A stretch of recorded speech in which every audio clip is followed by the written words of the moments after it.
Good morning.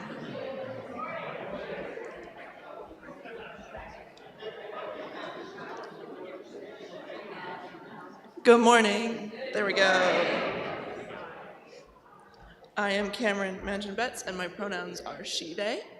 Welcome to the First Unitarian Church of Columbus.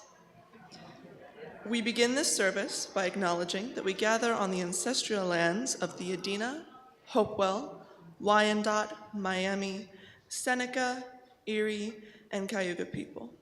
We cultivate this awareness that our symbolic acknowledgement be acknowledged by concrete acts of solidarity, healing, and reparation.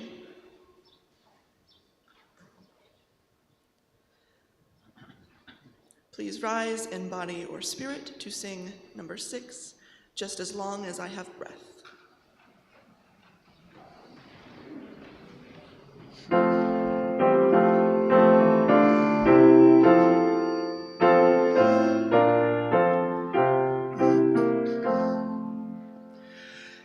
Just as long as I have breath, I must answer yes to life.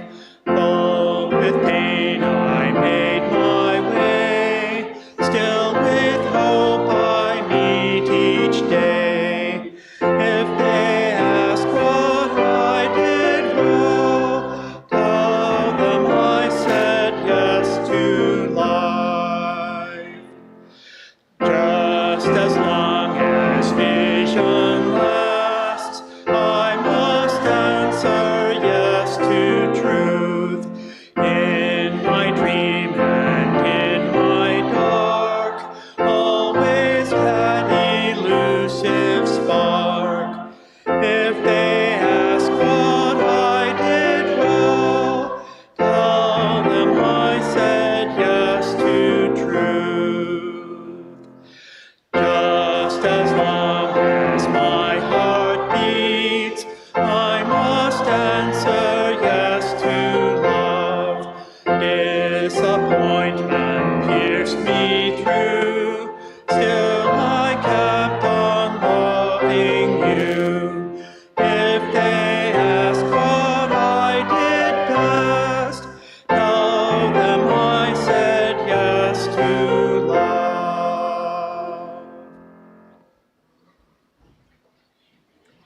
Good morning. Good morning, Robin. I am Deborah Gray-Boyd, and I am happy to serve this congregation as treasurer and ex officio member of your board of trustees. As treasurer, I extend my deep gratitude to those who have turned in their pledge and invite those who have not yet managed to do that to do so soon. This is the week. Next week is the week where the Finance Committee and board will be meeting to talk about budget, and we need to do that responsibly with your help. Thank you for that moment of personal privilege. I also serve as a member of your nominating committee. As such, I invite you into Beach Hall after this worship service to meet your candidates for moderator, board, and nominating committee. They are eager to meet with you and learn about your hopes and dreams for our shared congregation.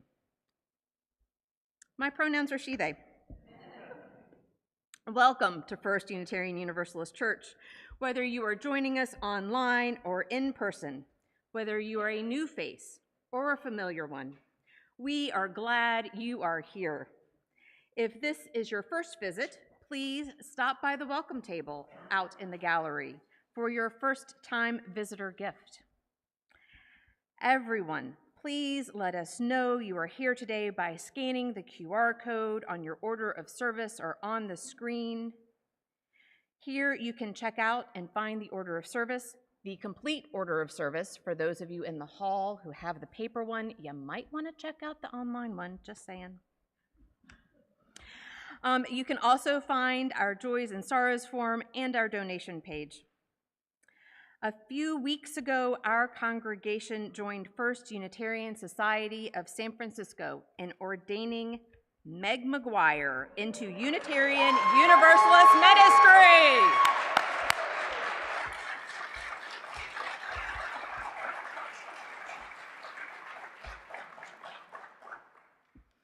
John McChrystal and I were present in San Francisco for this amazing opportunity, as well as Jan Phillips, one of our board co-chairs. Meg's parents, Deb and Michael McGuire, Reverend Susan McChrystal, our minister emeritus, Reverend Dr. Marco Bellatini these days, and our former associate minister, Eric Meter, Reverend Kelly McNeil, and our justice coordinator, Amanda Hayes, who hopefully we will be ordaining soon, led part of that service from our congregation and pulpit here. We gifted Meg with a beautiful stole created by Deb Balliol and blessed by our congregation just a few weeks prior to Meg's ordination, and Meg is wearing that stole today. Today, with Reverend Meg and our pulpit, we have the chance to celebrate this event as a community. So, in addition to going to Beach Hall to turn in your pledge and meet the candidates, please join us in Beach Hall for cake and punch as together we celebrate this momentous milestone in Meg's ministry in Unitarian Universalism. And with that, I'm going to turn it to Joan for a conversation from the heart.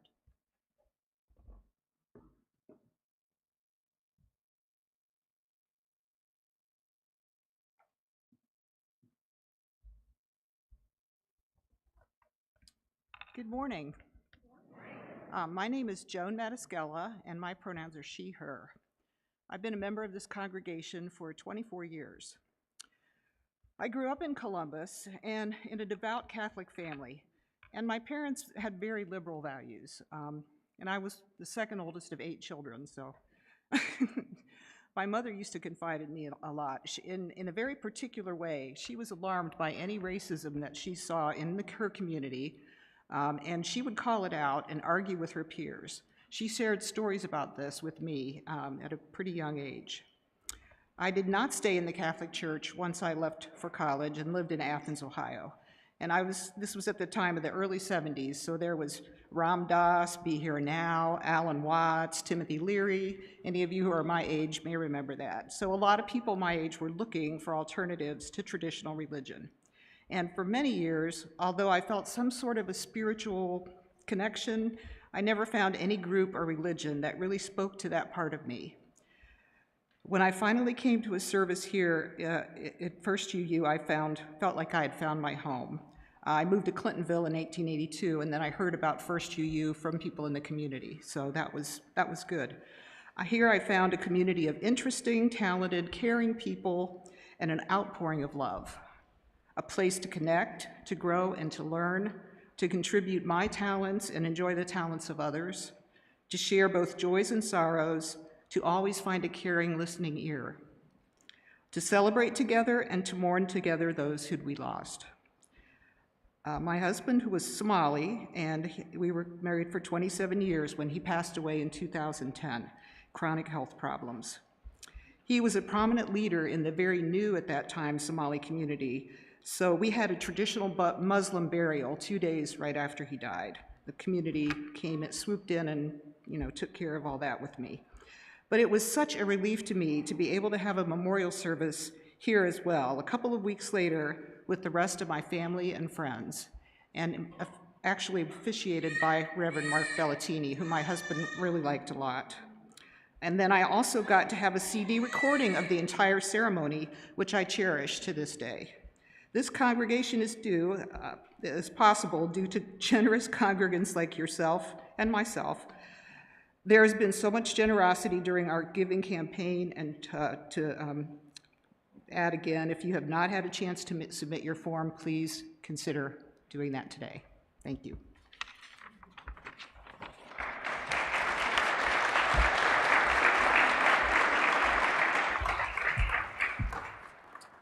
Thank you, Joan, for speaking from the heart.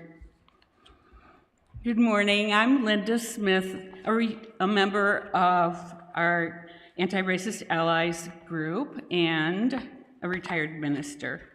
My pronouns are she, her. Now is the time to submit your joys and sorrows. Use the QR code that is available on the screen,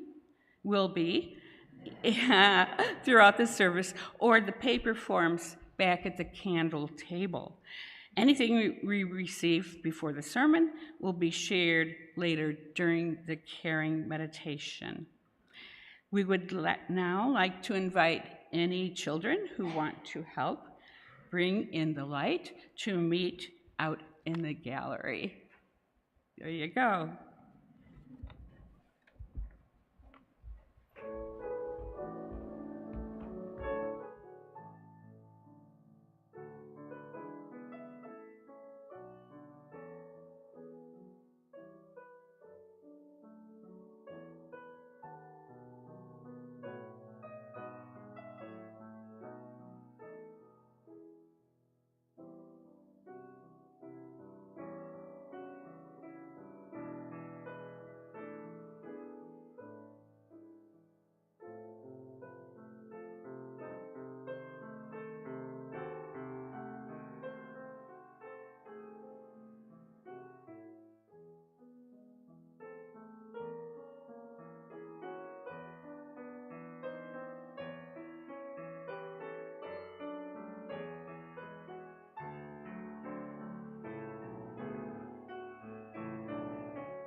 And now it's time for our children to bring in the light.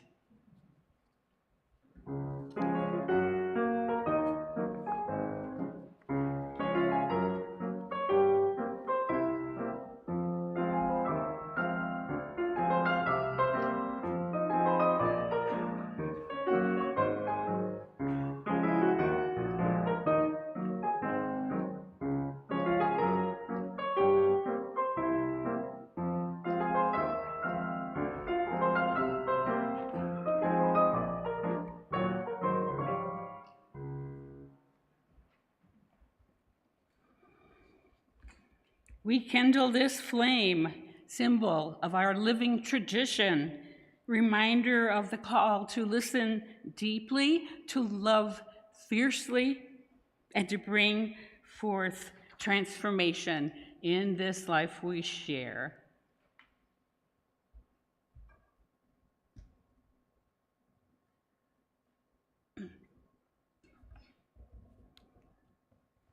Our chalice is lit.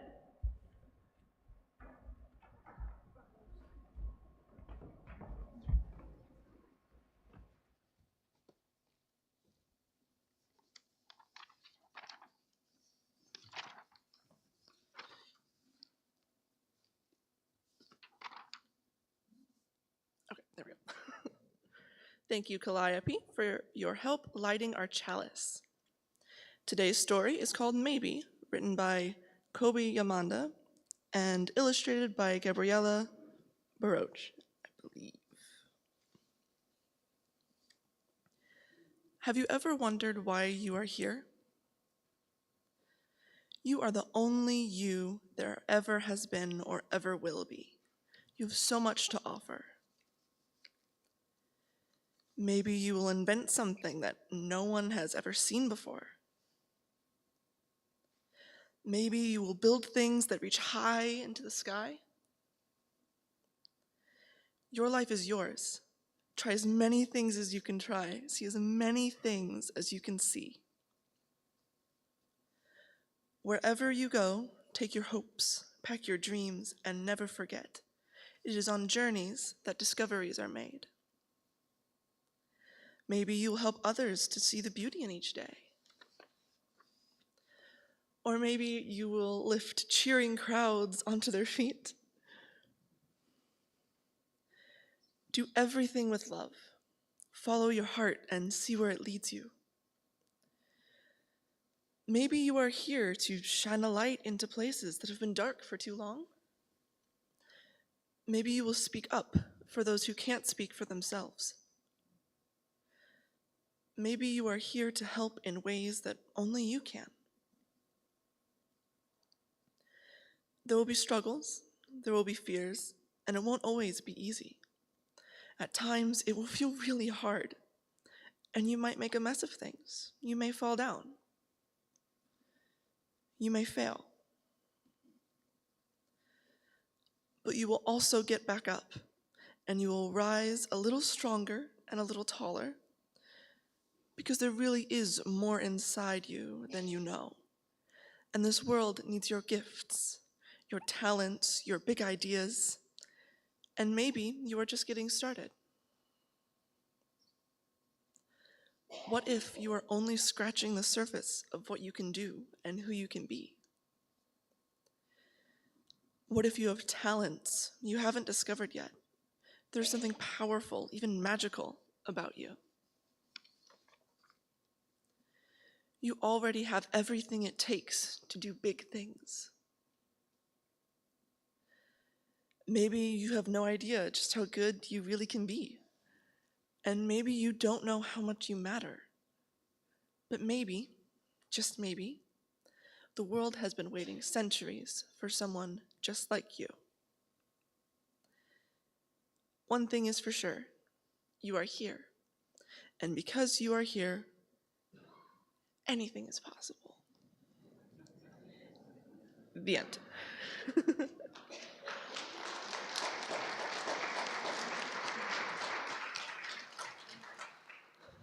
I now invite the congregation to remain seated and to form a sheltering arc of love as we sing our young people back to their families and out to class.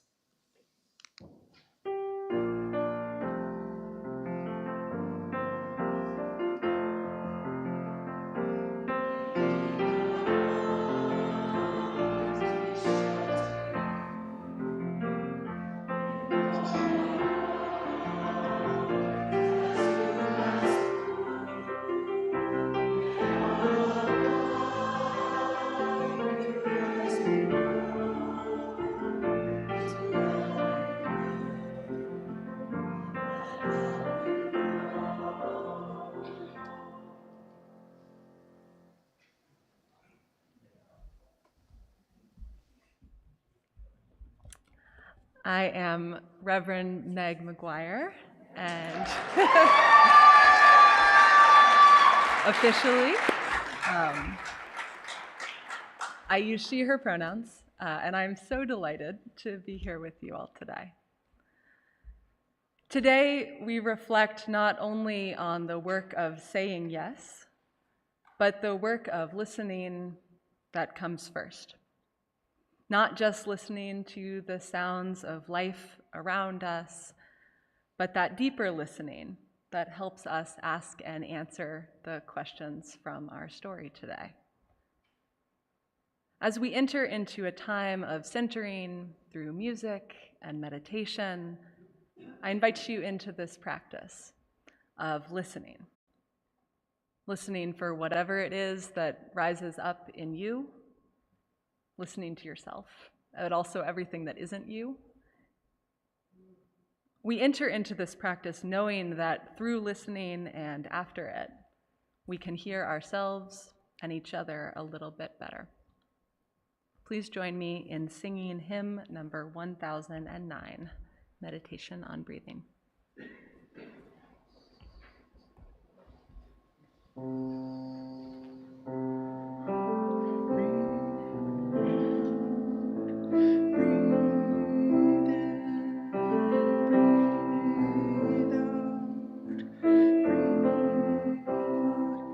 When I breathe in,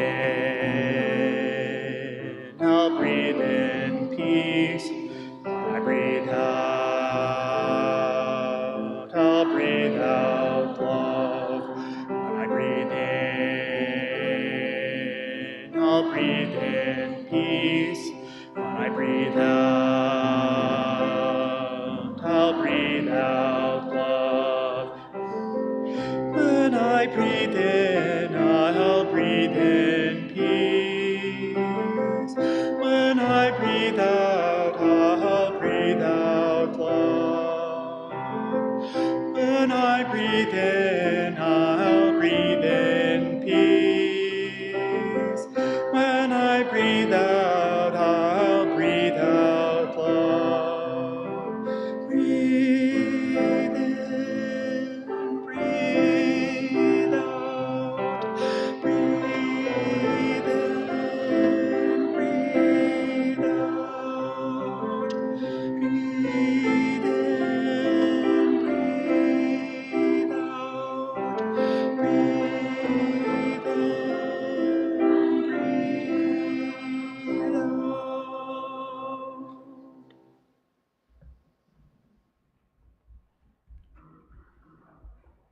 Keep on breathing mindfully in and out as I read you this breathing meditation. This is by Sam Trumbore, a UU minister and a Buddhist teacher. Let us turn inward now.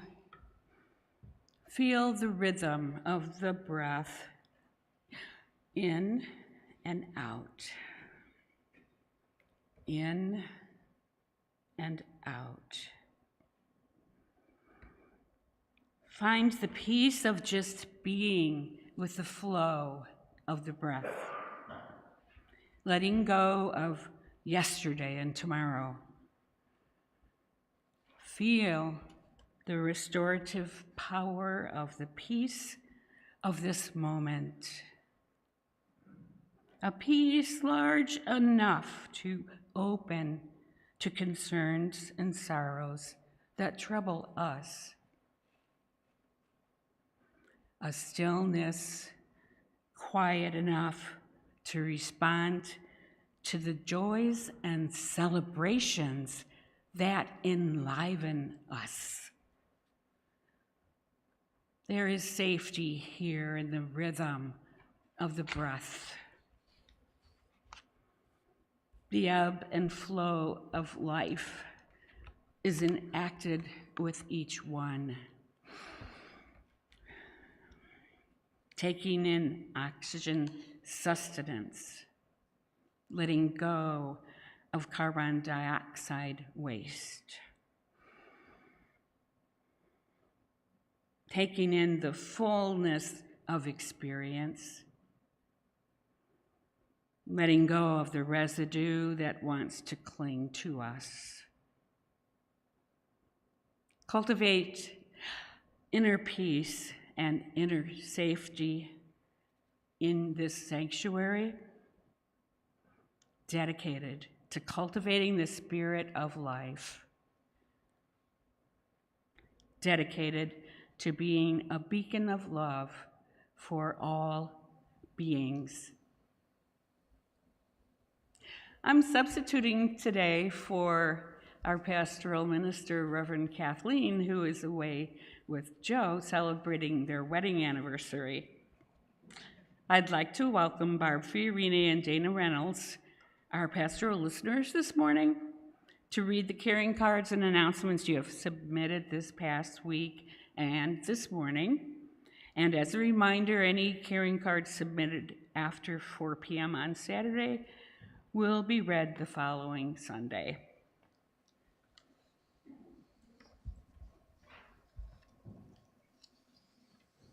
Good morning. I'm Barb Fiorini. My pronouns are she, her. Oh, closer? Can you hear me? I'm Barb Fiorini. It's nice to be here today.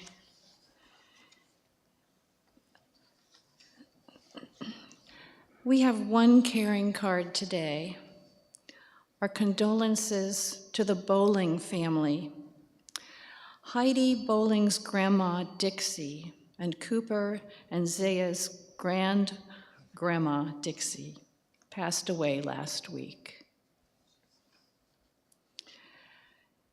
And we have an announcement that was submitted. We have a sorrow in common with the Land Grant Brewing Company.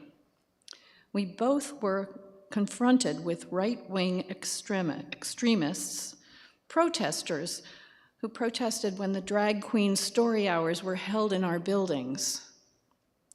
Theirs happened this past week. That was at the Land Grant Brewing Company, but ours happened a few months ago.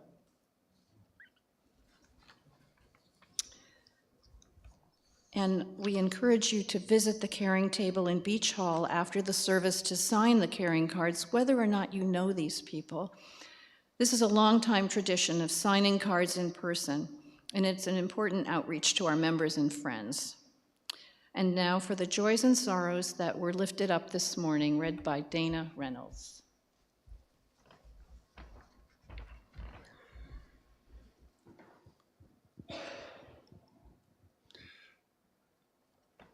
We have one joy this morning submitted by Madeline T., and it's to draw your attention to the flowers on the chancel this morning, which are in fact fairly spectacular in my view.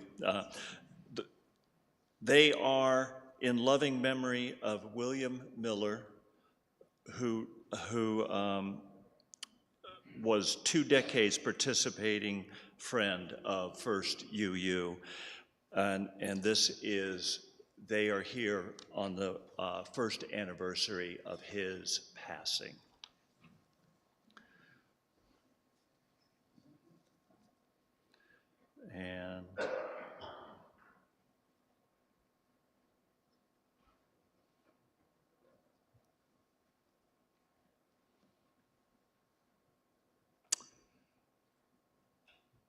And that's all that has been submitted. Thank you.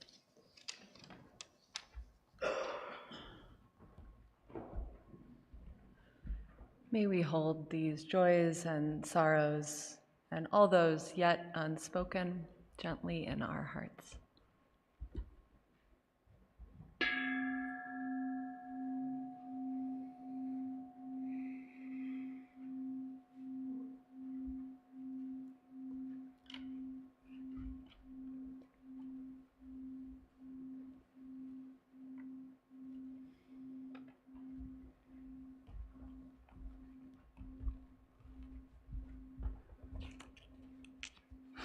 In May, our church is sharing our offering plate with Flow, Friends of the Lower Olentangy Watershed. Please welcome Sarah Gallagher, the service event coordinator, who will share more about this important organization.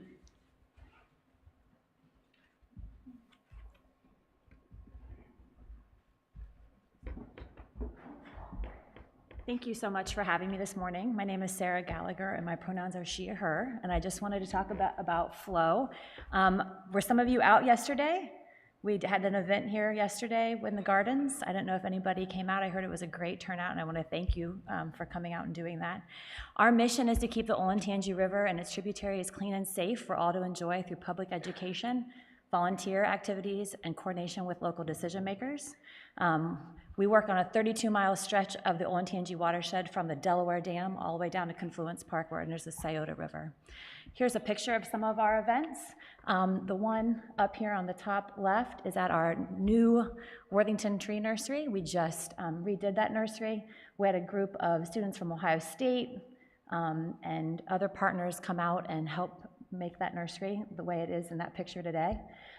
The one up at the top is actually, we did this with Nocterra Brewing Company and Public Lands at Delco Water Company. We did another tree nursery up there. They have about 600 trees right now in pots. We're going to be giving those away to areas that have low tree canopy in the city and also to reforest areas. So we're really excited about that. This over here is actually at the Audubon for the Seeds of Caring program they just had. We had about 600 and some youth come through, and we got to talk to them about stream quality monitoring, which was a lot of fun, and show them macroinvertebrates. The bottom pictures is a cleanup at Confluence Park we did, This is an example of stream quality monitoring. And then this is our Wyland Park tree nursery. So some of the events we do, obviously we have tree nurseries, we do stream quality monitoring, we plant trees, we work in pollinator gardens, we do litter cleanups, all sorts of different events. So if you want to go to the next slide.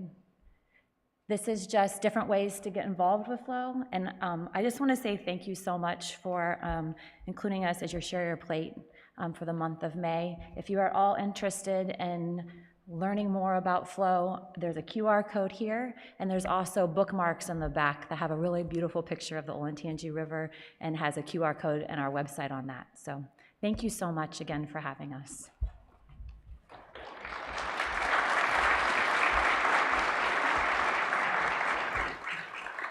Thank you, Sarah. When we moved into our home, there was one other yard in our front yard with a pollinator garden. So we converted about 2/3 of our front yard into a pollinator garden, and now they're popping up in more places. It's really fun and good.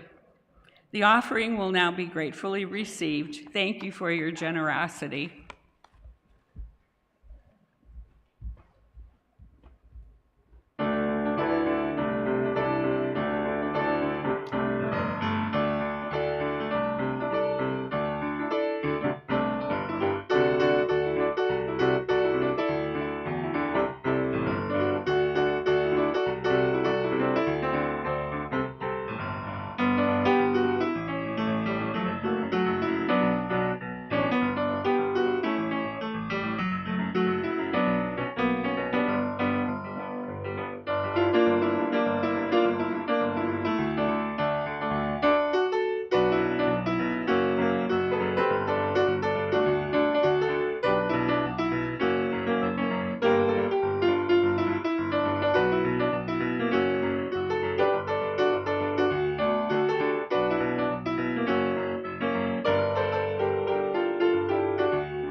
Thank you, Nathan.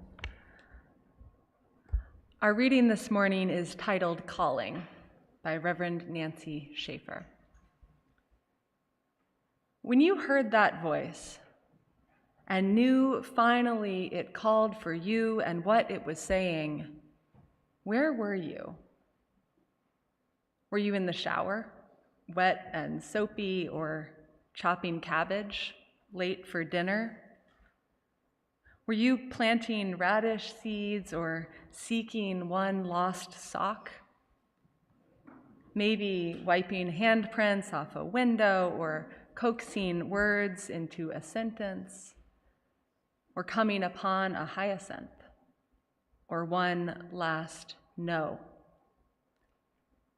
Where were you when you heard that ancient voice? And did yes get born right then? And did you weep? Had it called to you since before you even were? And when you knew that, did your joy escape all holding? Where were you when you heard that calling voice, and how in that moment did you mark it? How ever after are you changed? Tell us, please, all that you can about that voice. Teach us how to listen, how to hear. Teach us all you can of saying yes.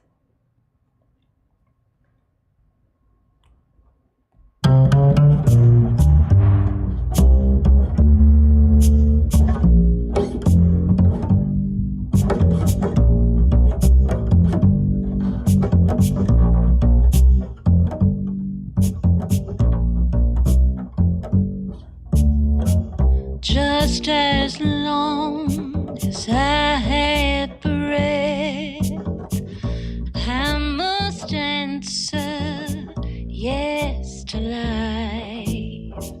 Though with pain I made my way, still with hope I meet each day. If they ask what I did well, tell them I said yes to life. Just as long as vision lasts, I must answer yes to truth. In my dream and in my dark, always that elusive spark. If they ask what I did well, tell them I said yes to truth.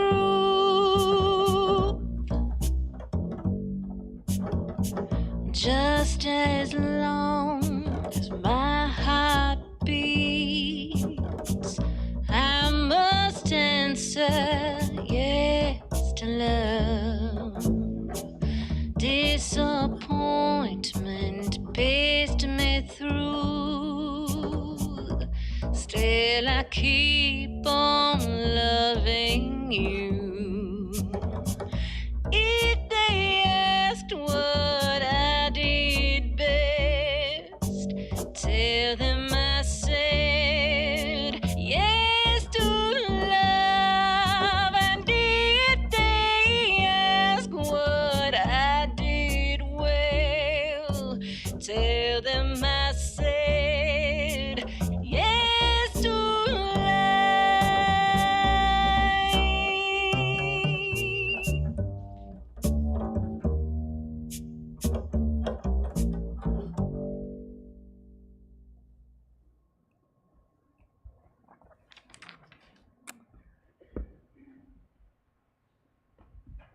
Where were you?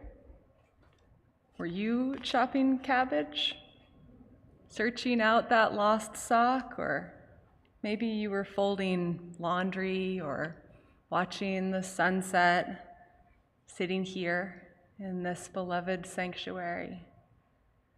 Maybe you were beholding a child or serving up a hot meal. Maybe you were on Zoom, squinting at a grid of faces you hold dear. Where were you? In her poem, Nancy Shaffer takes her time with this question. In doing so, she offers some welcome complexity, a little pushback even, to a traditional notion of calling, something like those in the Hebrew and Christian scriptures, come up from flames or shaking the doorposts or booming down from the heavens. Visions that might feel theologically dissonant for many of us and certainly detached from most of our lived experience. She is thorough in her point. The ordinary tasks of the day can be just as fertile a ground for taking up the question posed in our story. Why are you here?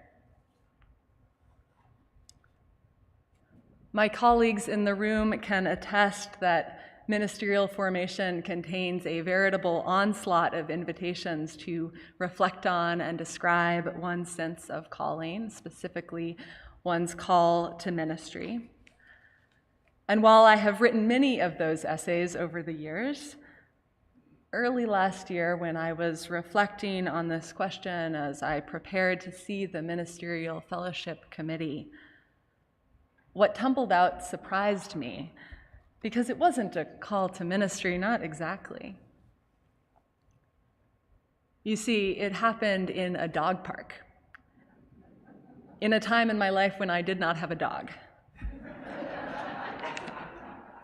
It was a Thursday in the bright Midwestern spring, not so different from what we're experiencing right now. It was here in my hometown at a time when I lived hundreds of miles away.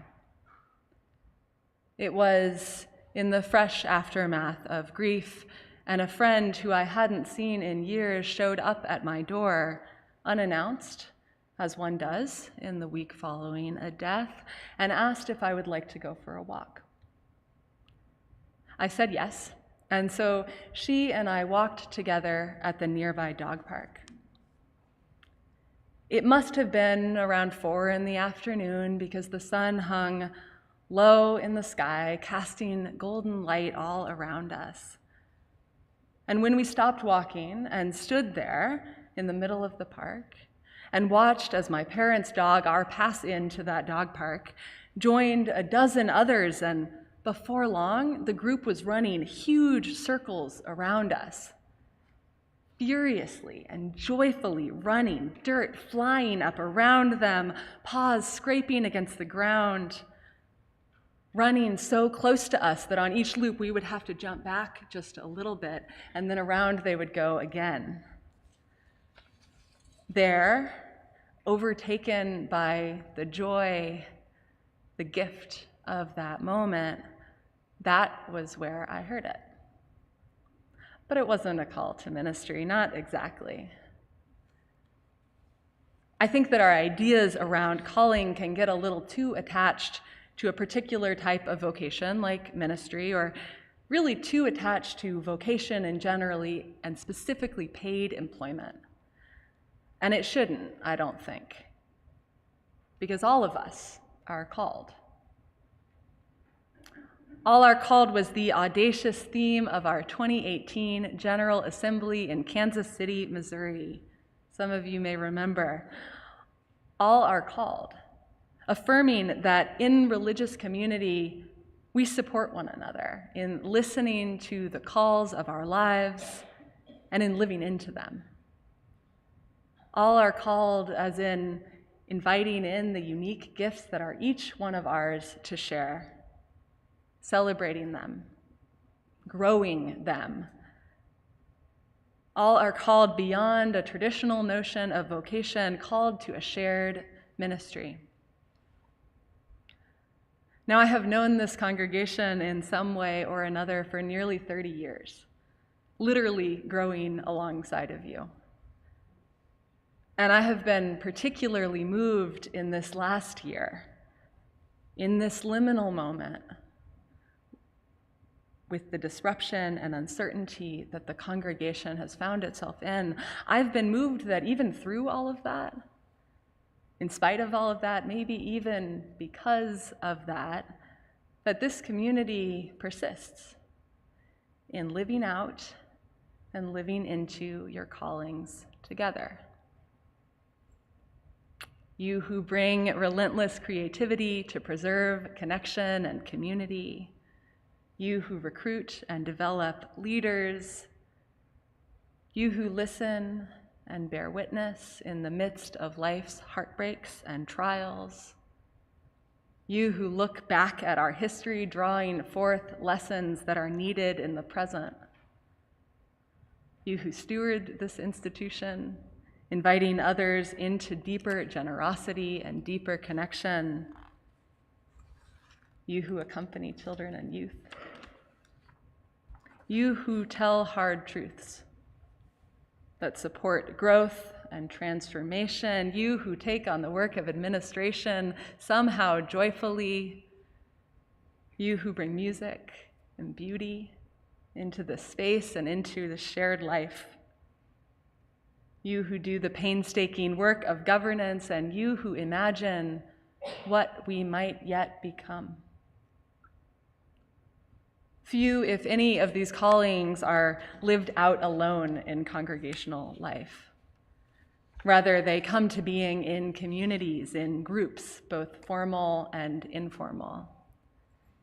These groups, the places where you join others who are living into a similar call in service of a larger one, this is what Dr. Paula Cole-Jones calls a community of communities. Dr. Paula Cole-Jones is a Unitarian Universalist lay leader who you might know from her work as a co-leader around the adoption of the eighth principle. She's also a member right now of the Article 2 Study Commission. And through her work, she has encouraged our congregations to embrace this identity of being a community of communities, recognizing that there are multiple paths, multiple lineages into each congregation, multiple ways of living into the work of the church, and embracing an honest expression of the pluralism that our pluralistic faith demands. But Paula Cole-Jones asserts that these communities cannot be walled off from one another. They can't be disconnected. All communities within the community must be embraced for the gifts that they bring. And they must be bound together in covenant. And I would add, by a deeper calling. A deeper calling that exists where the ministries we share in meet. I think of an image that psychologist Ira Progoff offers. Each of our lives, he suggests, is a deep well. A well that through listening and practice we can journey a little bit deeper into. A well that at its depth connects to a stream that is the source of all wells. And this stream is an essential resource whether we know it or not, as it feeds and constitutes each well, each life. Living closer to that depth where that stream is accessible can be clarifying and connecting. So deepening the connection to that stream, to that larger calling that undergirds this community of communities, that to me is the work behind our work. And that isn't just about what we do. Nancy Shaffer, a Unitarian Universalist minister, published the poem Calling that was our reading this morning in 2002. 10 years later, writing in the aftermath of what would be a terminal cancer diagnosis, Shaffer, seemingly in dialogue with herself, wrote that she had begun to understand calling more fully. Her calling, she articulated, after a decade of ministry, mind you, decades of ministry, has little to do with ministry itself and everything to do with the sacred. She continues, it's not about serving a particular congregation or even denomination, but about being in the world who I was created to be. Like standing on the stage of the universe and saying yes to God alone and not a particular mountain range or river. After that, she concludes, what possibly can go wrong? Shaffer's developed notion of calling becomes less of a what and more of a how, or really even a why, I think. And so it was and is for me. You see, what I heard that afternoon, that Thursday in the dog park, was not a call to ministry. In that moment, life was spread out before me, absolutely, undeniably miraculous. And I knew to my bones that I had to say yes. Yes to life. Yes to the fullest version of what that means for me. Yes to living in service of love and all that that requires. resolved to that yes that was deeper than my words could describe then or now, I was and am changed. But this was not a call to ministry. It was not specific in instruction or clear in next steps. But nevertheless, it was one that through its winding ways did bring me to seminary some years later, and then 5 years after that to my ordination a few weeks back, and then here to this moment with you. There was that yes there in the dog park in that moment, but more important, I think, were the yeses that followed, and the yeses still to come, through which that larger calling comes into itself. These capital C callings, this stream that undergirds the choices that we make, the work we take on, the stream that guides who we are becoming, always. This is hard to articulate and often, I think, hard to pinpoint to a single moment. While there may be flashes of unmistakable clarity, like I've shared or Nancy Shaffer asks, more often than not, I think opening to that yes is a slow, subtle process, a process of listening to self, to neighbor, and beyond. Though it may lack the drama or the poetry that we started with, this work of listening, it matters. Especially for us as Unitarian Universalists, bound together by covenant, not by creed or a statement of belief. It is harder and more important. Our capacity to be the religiously pluralistic, multicultural, multi-generational, beloved community that we know we can be and that sometimes we already are, paradoxically, that requires as much clarity as we can muster about who we are and what we want to be together. It requires deep and shared discernment of what really matters, to who and to what we are accountable. And that work is never easy and it's never over. In this liminal moment, this time of transition and possibility, connecting to this deeper yes may seem all the more difficult. But I think that sometimes startling clarity is actually more accessible in such a liminal time. Moreover, I know that this moment is built on yeses born months, years, and even decades before this. Powerful efforts of shared discernment and shared ministry, with inspiring successes and deep disappointments both. I know that there is a yes in the liminality itself, that there is a yes in the difficult conversations that this community has had and will have over the coming months. And I know that there are so many yeses yet to be in the day-to-day living out and living into our values and in the continual listening for that deeper call that holds it all together. For we know we are at our most powerful when we can figure out how to say yes together. And so may we say yes. Yes to vision, yes to healing and transformation within and without, and yes to that ongoing listening that will guide our way forward. May it be so.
Beloveds, as we go forth from our time together, may we take up this beautiful challenge from our choir to keep our hearts open, even through the waves of uncertainty, to lean on community, that it might be the solid ground we seek. May we keep listening to the deepest truths in our midst, and listening for that yes that is ours to say together. May we know to our bones that love will guide us on our way. Please join me in singing our closing hymn, number 131, Love Will Guide Us.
And now, these chalice extinguishing words.